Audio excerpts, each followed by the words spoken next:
Hi കൂട്ടുകാരെ, പുതിയൊരു വീഡിയോയിലേക്ക് എല്ലാവർക്കും സ്വാഗതം. അങ്ങനെ ഒരുപാട് പ്രതിസന്ധികളിലൂടെയാണ് കേട്ടോ ശ്രേയയുടെ വിവാഹം നടക്കുന്നത്. ശ്രേയക്കല്ല കേട്ടോ പ്രതിസന്ധി വരുന്നത്. ശ്രേയ മാഷിനും ഹേമക്കും അരവിന്ദനും അതുപോലെ തന്നെ ചാരുവിനും ഒക്കെ ഒരുപാട് ബുദ്ധിമുട്ടുകൾ വരുത്തുന്നുണ്ട് കേട്ടോ. അങ്ങനെ ഒടുവിൽ അരവിന്ദൻ ശ്രേയയുടെ കഴുത്തിൽ താലി കെട്ടാണ്. ഇനി താലികെട്ടിന് ശേഷമാണ് കേട്ടോ തൻ്റെ യഥാർത്ഥ മുഖം എന്തെന്ന് ഹേമയും അരവിന്ദനും ഒക്കെ കാണാനിരിക്കുന്ന കേട്ടോ.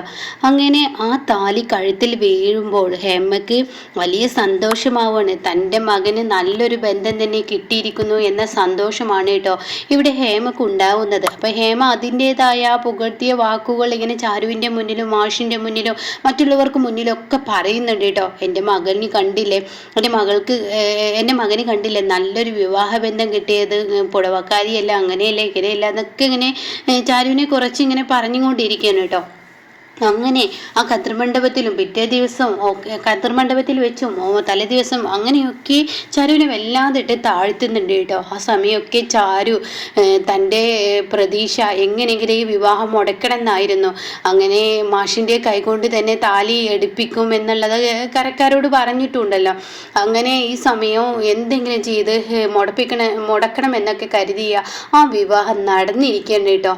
അങ്ങനെ ശ്രേയ ഈ പറയുന്ന 1000 വരയിലോട്ട് വലത് കാല് കയറി വെച്ച് വരണ്ടോടുത്ത് ഇടത് കാലാണ് കേട്ടോ വെക്കുന്നത്.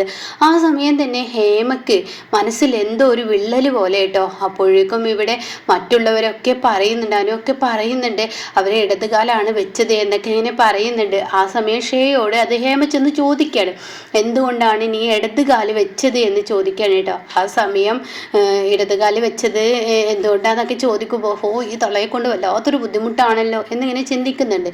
ഇതേ സമയം ആകാശാണെങ്കിൽ ഉള്ളതുപോലെ ഇങ്ങനെ മുഖത്തടിച്ച് പറയാണ്, അവളുടെ യഥാർത്ഥ സ്വഭാവം കാണിച്ചിരിക്കുന്നു. അത് ഇനി അമ്മയ്ക്ക് ഇനി മനസ്സിലായിക്കോളും. അവൾ ഉദ്ദേശിച്ചത് അവൾ നടത്തിയെടുത്തു. ഈ വീട്ടിൽ അവൾ മരുമകളായി കയറി.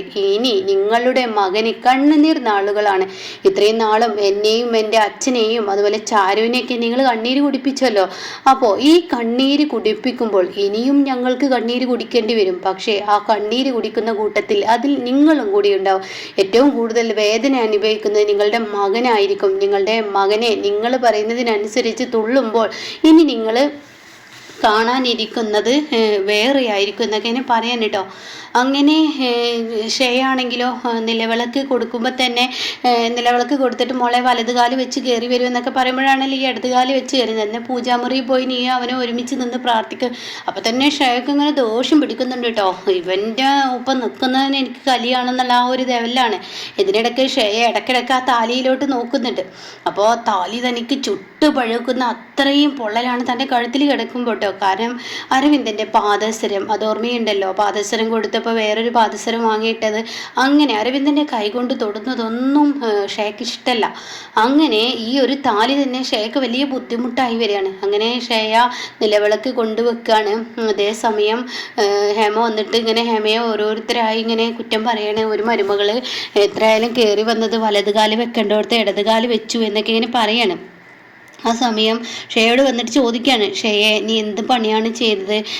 ആദ്യമായി ഒരു വീട്ടിലോട്ട് പ്രവേശിക്കുമ്പോൾ ഒരു പെൺകുട്ടി ചെയ്യേണ്ടത് ഞാൻ പറഞ്ഞു തരേണ്ടല്ലോ, നീ അത്യാവശ്യം വിവരം അറിവൊക്കെ ഉള്ളവളല്ലേ എന്നൊക്കെ ഇങ്ങനെ പറയുമ്പോൾ ഷേയ പറയണം, എൻ്റെ പൊന്നാരമ്മേ ആൻറ്റി വിചാരിക്കുന്നത് പോലെയൊന്നല്ല.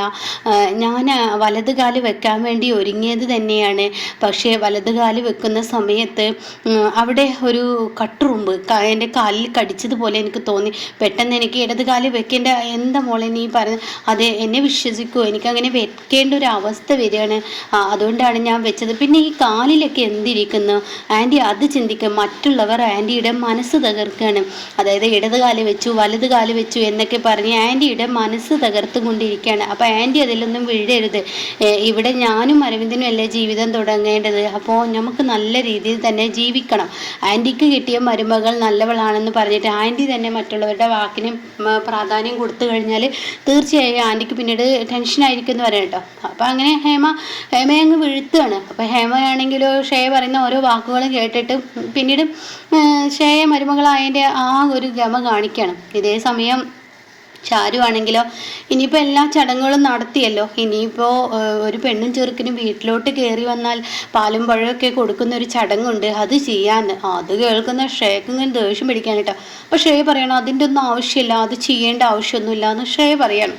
അപ്പോൾ ആ സമയം ആകാശ് പറയണം അതെങ്ങനെ ശരിയാവും, ചടങ്ങുകൾ തന്നെയാണ്. വിവാഹം കഴിഞ്ഞാൽ ഒരു പെണ്ണിന് കൊടുക്കേണ്ട എല്ലാ ചടങ്ങുകളും എന്തായാലും കൊടുത്തിരിക്കണം. അപ്പോൾ ആകാശിന് ഇത് നന്നായിട്ട് അറിയാം കേട്ടോ. അവൾക്ക് പാലും പഴവും ഒന്നും ഇവന് പരസ്പരം പങ്കിട്ട് കഴിക്കുന്നത് ഒന്നും ഇഷ്ടമല്ല എന്നുള്ളത് അറിയാം കേട്ടോ.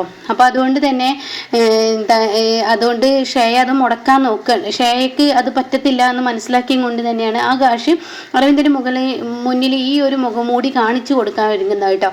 ഈ സമയം ആകാശ് ചാരുവിനോട് പറയണേ നീ എന്ത് നോക്കി നിൽക്കുന്ന, നീ കൊടുക്കേ. അപ്പോഴേക്കും ഹേമ പറയണേ ഞാൻ കൊടുക്കാം എൻ്റെ മരുമകൾക്ക് എന്ന് പറഞ്ഞിട്ട് ഹേമ പാലെടുത്തിട്ട് അരവിന്ദൻ്റെ കയ്യിൽ കൊടുക്കണം കേട്ടോ. അപ്പോൾ അരവിന്ദൻ്റെ കയ്യിൽ ഇങ്ങനെ കൊടുക്കുമ്പോൾ അരവിന്ദൻ അതിങ്ങനെ നാണത്തോടു കൂടി വലിയ സന്തോഷത്തോടു കൂടി ഒരു മുറുക്ക് അരവിന്ദന് കുടിക്കണം. അപ്പോൾ അരവിന്ദന് അതിങ്ങനെ കുടിക്കുമ്പോൾ അരവിന്ദന് പറയാൻ വാക്കുകളില്ല. എന്നിട്ട് ഷേയുടെ കയ്യിൽ കൊടുക്കുകയാണ്. ഷേ ആണെങ്കിലും ഒരു നിമിഷത്തേക്ക് ഈശ്വര എന്നുള്ള ആ ഭാവത്തോടു കൂടി ഇവൻ കുടിച്ചതിൻ്റെ ബാക്കി ഞാൻ പാതി കുടിക്കണമല്ലോ, ഒരിക്കലും ഇവനുമായി പാതി ഷെയർ ഇടാനല്ല ഞാൻ വന്നിരിക്കുന്നത്, ഇവനെയും ഇവൻ്റെ കുടുംബത്തെയും ഇല്ലാതാക്കാനാണ്. ഇവനൊറ്റൊരുത്തൻ കാരണമാണ് എൻ്റെ ജീവിതം തകർന്നത്. ഇവന് ഈ നിൽക്കുന്ന ചാരുവിൻ്റെ കഴുത്തിൽ താലി കെട്ടുവാണെങ്കിലോടോ, നീ എൻ്റെ കഴുത്തിൽ താലി കെട്ടേണ്ട ആവശ്യം ഉണ്ടായിരുന്നില്ല, ആകാശ് എൻ്റെ ഭർത്താവുമായിരുന്നു എന്നൊക്കെ അപ്പം മനസ്സിലിങ്ങനെ ചിന്തിക്കാം. അപ്പോൾ ഈ സമയം ആകാശ് പറയുന്നത് എന്തെങ്കിലും ചിന്തിക്കുന്നു, ഏട്ടത്തിയമ്മ എന്താ ചിന്തിക്കുന്നു എന്ന് പറയും കേട്ടോ. അപ്പം ഏട്ടത്തിയമ്മ എന്ന് വിളിക്കുമ്പോൾ തന്നെ ആകാശിന് ഒരു തരം ദേഷ്യമൊക്കെ ഉണ്ട്, പക്ഷെ ഒരാക്കിയ വിളിയാണ് കേട്ടോ. അപ്പോൾ ഈ സമയം ഹേമ പറയണേ എന്താ മോളെ നീ ഇങ്ങനെ ചിന്തിക്കുന്നത്, പാല് കുടിക്കുക എന്ന് പറയണം. ആൻറ്റി എനിക്ക് ഈ പാലൊന്നും ഇഷ്ടമല്ല, ഞാൻ പാല് പൊതുവെ കുടിക്കാറില്ല. അപ്പോൾ ഈ സമയം അനു പറയാണ് പാല് കുടിക്കാറില്ലെങ്കിൽ ചടങ്ങുകളാണ്, ആ ചടങ്ങൊക്കെ ജീവിതത്തിൽ ഒരു പ്രാവശ്യം കിട്ടുന്ന ചടങ്ങാണ്, അപ്പോൾ അതൊക്കെ ആരും കളയത്തില്ല എന്ന് പറയും കേട്ടോ. അപ്പോൾ ഈ സമയം ഹേമ പറയണേ മറ്റുള്ളവരെ കൊണ്ട് പറയിപ്പിക്കണ മോളെ, ഓരോരുത്തരായി അടക്കം പറിച്ചിൽ തുടങ്ങും, ഇനി നീ മോള് കുടിച്ചില്ലെങ്കിൽ മോൾക്ക് വേണമെങ്കിലും ഒരു മുറുക്ക് കുടിച്ചേക്ക് എന്ന് പറയും കേട്ടോ. അപ്പോൾ ഈ ക്ലാസ് കയ്യിൽ കൊടുത്തുടൻ തന്നെ ശ്രേയ എന്താ ചെയ്യുന്നത്, തൻ്റെ കയ്യിലുള്ള ഗ്ലാസ് ഇങ്ങനെ അരവിന്ദൻ്റെ ചുണ്ട് വെച്ച ആ ഒരു ഭാഗം പതിയെ ഇങ്ങനെ മാറ്റിയിട്ട് ജസ്റ്റ് ഒന്നിങ്ങനെ ചുണ്ട് കാണിക്കുന്നേ ഉള്ളൂ കേട്ടോ, കുടിക്കുന്നില്ല. അപ്പോൾ ഈ സമയം ആകാശ് ഇങ്ങനെ ചാരുവിനോട് പറയാണ് അവളെ എന്തായാലും അരവിന്ദനെ ഇനിയിട്ട് പാഠം പഠിപ്പിക്കാനാവുന്നു പോകുന്നത്, എൻ്റെ അമ്മയ്ക്കും കഷ്ടകാലം കൂട്ടത്തിൽ എനിക്കും നിനക്കൊക്കെ പണിയുണ്ടാവും, അവൾ കാണിക്കുന്നത് കണ്ടില്ലേ എന്ന് പറയണേ. ഇതേ സമയം പഴം എടുത്തിട്ട് ചാരു അരവിന്ദൻ്റെ കയ്യിൽ കൊടുക്കണം. അപ്പോൾ അരവിന്ദനാണെങ്കിലും നാണത്തോടു കൂടി ഒരു കഷ്ണം കടിക്കുകയാണ്. അപ്പോൾ ഈ സമയം ഈ ഒരു പഴക്കഷ്ണം കടിച്ചതിന് ശേഷം പാതി ഷേക്ക് കൊടുക്കുകയാണ്. അപ്പോൾ ഷേ ആണെങ്കിലോ അയ്യോ ഈശ്വര അതെങ്ങനെ കടിക്കും, അപ്പോൾ മോളെന്താ കഴിക്കാത്ത, മോളിത് കഴിക്കുമെന്ന് പറയുമ്പോൾ അയ്യേ എന്ന് പറഞ്ഞിട്ട് ഒരൊറ്റ തട്ടൻ കേട്ടോ.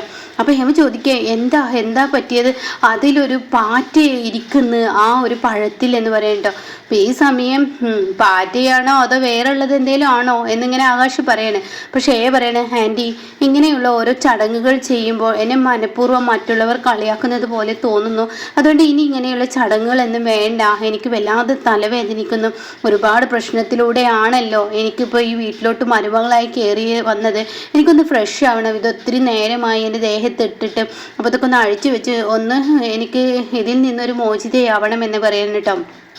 അങ്ങനെ ഈ സമയം പക്ഷേ അതും പറഞ്ഞ് അവിടെ നിന്ന് പോവുകയാണ്. അപ്പോൾ ഓരോ പെണ്ണുങ്ങൾ ഇങ്ങനെ പറയാണ് ഈ പെൺകുട്ടി എന്താ ഒരു ചടങ്ങുകൾക്ക് അനുസരിച്ച് പോകുന്നില്ലല്ലോ, വലതുകാല് വെച്ച് കയറേണ്ടടുത്ത് ഇടതുകാല് വെച്ച് കയറിയിരിക്കുന്നു, അതും പോരാഞ്ഞ് ഈ പെൺകുട്ടി ഓരോ പ്രശ്നങ്ങൾ ഉണ്ടാക്കിക്കൊണ്ടിരിക്കുകയാണല്ലോ, ഇത് ഹേമയ്ക്ക് പറ്റിയ മരുമകളാവില്ല, ഹേമ പുകഴ്ത്തി പറയുന്നത് പോലെ തന്നെ ഇനിയിപ്പോൾ ഈ പുടവക്കാരി ആയിരിക്കും ഹേമയെ നോക്കുന്നത്, അവളുടെ അഹങ്കാരം കാണിച്ചു തുടങ്ങിയെന്നൊക്കെ പറയുമ്പോൾ ഹേമയുടെ മനസ്സിങ്ങനെ പൊള്ളി തുടങ്ങുകയാണ് കേട്ടോ.